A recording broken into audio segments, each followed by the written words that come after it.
Madame la présidente du jury, cher jury, public, chère contradictrice, ce jeudi 24 février 2022, nous avons tous vécu notre petite journée. Plus ou moins paisible, plus ou moins fatiguée, ou plus ou moins joyeuse. Et c'est au cours de cette journée, de celles qui sont passées et de celles qui viendront, que nous n'avons cessé d'interpréter les éléments environnants. Le sujet qui nous lie aujourd'hui nous a été défini par la question suivante. Interpréter, est-ce trahir? Or, le sujet ne pose pas l'objet de l'interprétation. Tout d'abord, nous nous sommes confrontés, ma contradictrice et moi, au sujet, aux termes qui le composent. Donc les mots-clés, interpréter et trahir. Selon le dictionnaire de l'Académie française, interpréter est défini comme l'attribution d'une signification, l'explication que l'on donne à un texte. Quant au terme trahir, il revêt deux aspects. Le premier, en ce qu'il consiste à faire perfidie à quelqu'un, à manquer de foi, et le second, en ce qu'il signifie révéler quelque chose de caché. Alors, interpréter, est-ce trahir? Eh bien, c'est parce que l'interprétation est par essence le fruit de l'individu qu'elle est vouée à trahir. Il est tout d'abord bon de se pencher sur ce que nous pouvons trahir. Dans la vie courante, il nous est commun d'interpréter une langue, des signes, des textes. Et pour les plus artistiques d'entre vous, il n'est sans doute pas étranger d'interpréter des partitions ou des rôles. Commençons par traiter des plus imaginatifs, des plus créatifs, les publicitaires. Loin de moi l'idée de vous faire une liste digne d'un top 10 des slogans les plus douteux, mais je suis lancé, donc j'y vais. Ainsi, je vous présente les suceuses de l'Ouest. Suceuses de l'Ouest, des camions aspirateurs au service de votre industrie, puis l'abricot à 39 €, et encore la Réduc U. Finalement, poussons ensemble pour des toilettes. Au-delà du désespoir qui s'est manifesté en moi lors de mes recherches, ces slogans démontrent que leur interprétation les trahit. Et encore, je ne vous ai pas parlé de l'entreprise qui vous propose de venir prendre votre cartouche. Trêve de plaisanterie, revenons un petit peu plus au centre du sujet. Les signes sont eux aussi sujets à interprétation, et celle-ci dépend de l'individu. Ils peuvent alors être trahis par l'interprétation qu'a un individu en sa conception. Par exemple, prenons nos signes joyeux, comme le V de la victoire, la tentative d'un high five avec un ami, ou encore le « je te vole ton nez » pour amuser les enfants. Eh bien, ces signes, dans certains pays, seront vus comme injurieux. Alors, vos bonnes intentions se verront trahies par l'interprétation d'un étranger.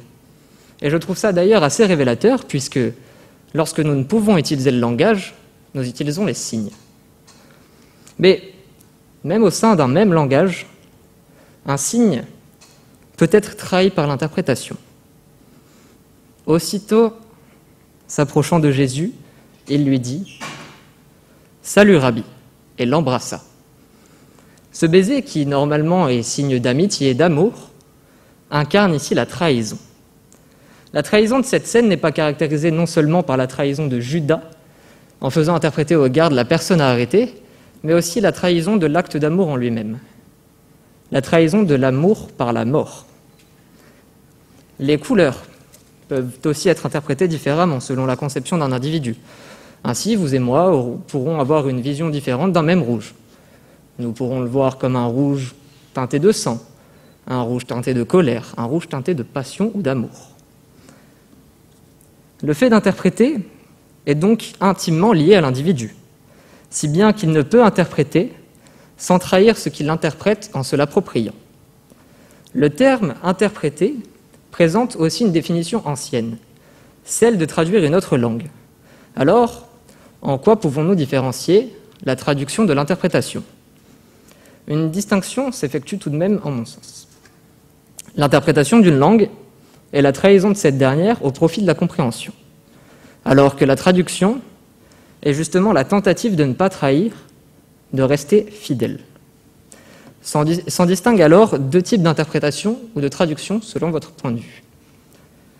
L'interprétation de la lettre ou l'interprétation de l'esprit. Dans le premier cas, on essaye de se rattacher à la lettre en faisant une traduction littérale, ce qui nous donne des merveilleux titres de films québécois comme Les Bagnoles, Films de peur ou Rapide et dangereux. Alors que dans le second cas, on essaye de respecter l'esprit en trahissant la lettre. On modifie des phrases pour garder l'intégrité du sens de cette dernière. Or, il est temps pour moi d'apporter une clarification du sujet en ce qui concerne le terme trahir. Trahir est un terme mal connoté, souvent péjoratif. Or, si la trahison est une perfidie, une mauvaise chose, l'interprétation, ce fait d'interpréter, n'induit pas forcément une mauvaise chose. L'interprétation peut même être plus belle que l'objet qu'elle interprète. Et c'est en ce qu'elle trahit que l'interprétation est belle. En grand sentimental que je suis, je ne peux que m'efforcer de vous le citer, alors, 2 points, ouvrez les guillemets. Ton malheureux amant aura bien moins de peine à mourir par ta main qu'à vivre avec ta haine. Va, je ne te hais point. Trahir ses paroles, c'est comprendre son message. Alors interpréter, trahir ces mots sages, faire de cette trahison qu'est l'interprétation un moyen de véhiculer ses émotions. L'interprétation est donc ici le seul moyen, par la trahison, de comprendre le sens de ce vers. Si nous ne pouvions pas interpréter ce vers, nous passerions à côté de son sens. Et c'est d'ailleurs ce que Chimène sait parfaitement. Elle ne peut trahir son honneur pour son amour, tout comme elle ne veut trahir son amour pour son honneur. Alors, par sa litote, elle ne trahit ni son honneur ni son amour, puisque par son vers, elle préserve son honneur, et par son interprétation, elle préserve son amour. Comme quoi, l'interprétation peut se révéler être une trahison qui nous permet de ne pas trahir. Ironie du sort, n'est-ce pas? L'interprétation artistique est elle aussi au centre de notre sujet, puisqu'elle admet une interprétation des rôles, des partitions. La prestation d'un artiste jouant à une partition est donc teintée de son interprétation. Alors, cette interprétation est influencée, et donc trahie. Cette partition, ce morceau sera joué différemment selon l'instrument utilisé, selon le ressenti de l'artiste, et même selon notre interprétation personnelle. C'est alors que je me suis posé une question. Est-ce que l'interprétation d'une partition, trahie par nature, elle-même trahie par notre interprétation, n'est-elle pas le meilleur moyen de véhiculer, de retransmettre fidèlement la partition d'origine? L'interprétation peut trahir la partition, le morceau, pour essayer d'assurer sa transmission. Cette succession de trahisons, d'interprétations, est ce qui nous permet de comprendre ces œuvres. Personnellement, je ne sais pas lire le solfège. Et même si je le pouvais, je doute être capable de ressentir ce que l'artiste ou l'auteur a voulu nous laisser, rien qu'en lisant sa partition. Le rôle, le personnage théâtral, l'interprétation d'autrui est elle aussi une trahison. Elle peut même constituer une double trahison, puisque l'auteur se trahit sa personnalité en jouant un personnage, tout comme le personnage est trahi par l'acteur qui le joue. Le personnage est donc influencé, trahi, et voit sa perception modifiée auprès du public. Alors, cette interprétation trahit le sujet. Mais cette trahison n'a pas vraiment d'importance, puisque l'interprétation en elle-même est une trahison. En conclusion, l'interprétation se caractérise par la trahison en elle-même. Interpréter n'est alors autre chose que trahir. Trahir ce que l'on interprète. Sinon, ce n'est plus de l'interprétation, mais c'est reproduire, copier, imiter. Alors, Madame la Présidente, chers membres du jury, cher public, chère contradictrice, ne vous privez pas d'interpréter, car c'est en cela qu'on crée la diversité. N'hésitez pas à trahir ce que vous pouvez interpréter, car c'est en cela que vous le sublimez. Merci.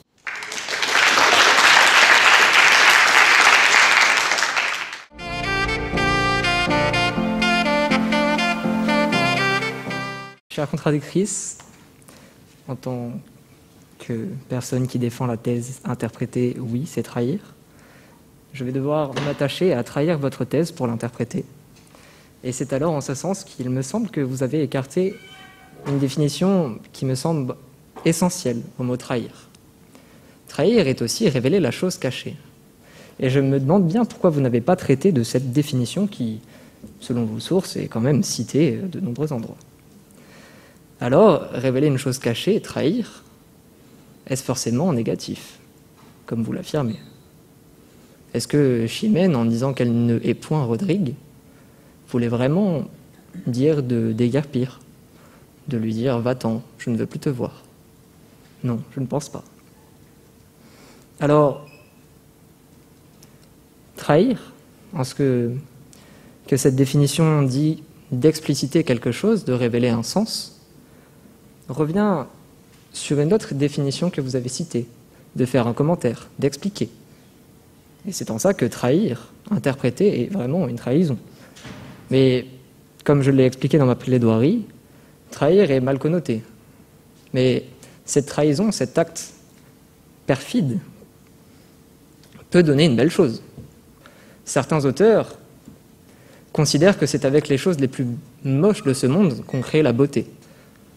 Pourquoi est-ce que ça ne s'appliquerait pas avec la trahison, l'interprétation? Or, je ne vous parle pas d'une trahison, de trahir quelqu'un, de lui faire du mal, mais de trahir un aspect. Vous avez évoqué la traduction.